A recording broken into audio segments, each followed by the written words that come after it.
3 killed as Israel and Hezbollah trade fire. 2 Israeli soldiers and a Spanish peacekeeper have been killed as Hezbollah militants trade fire with Israeli forces on the Lebanese border. A spokesman for the interim force in Lebanon, UNIFIL, urged maximum restraint to prevent an escalation.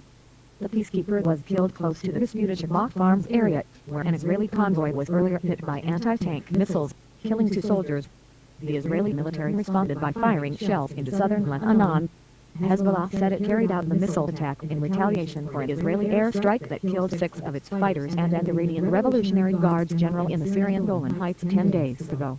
Tragic incident Wednesday's cross-border violence erupted when Israeli military vehicles were hit at about 9:35 GMT near Mount Dot, in the Shabbat Farms area, a disputed tract of land where the borders of Israel, Lebanon and Syria meet. The Israeli military said 2 soldiers were killed and 7 others injured. But it rejected a report by Lebanon's official national news agency that 1 had been captured.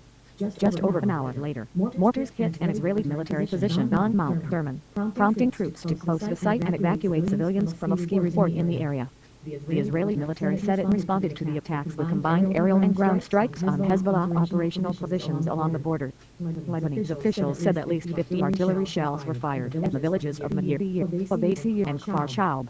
Later, UNIFIL announced that 1 of its peacekeepers had been killed. He also declined to give the peacekeeper's nationality, but Spanish Prime Minister Mariano Rajoy expressed on Twitter his great sadness at the death of a Spanish soldier in Lebanon. Mr. Tannehi said UNIFIL's commander, Majed Luciano Portolano, was in close contact with all the parties, urging maximum restraint to prevent an escalation. The unspecial coordinator for Lebanon, Sigrid Kaag, expressed deep concern over the serious deterioration of the security situation and urgently called on all parties to refrain from any actions that could destabilize the situation further.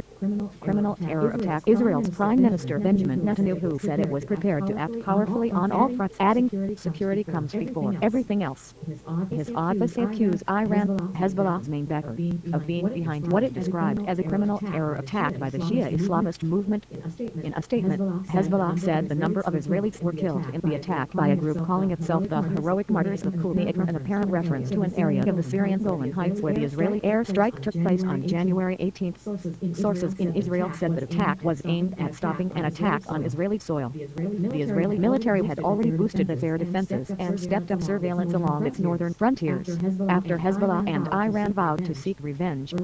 Earlier on Wednesday, Israeli aircraft bombed Syrian army artillery positions in response to 2 rockets that were fired the previous day into the Israeli-occupied Golan Heights.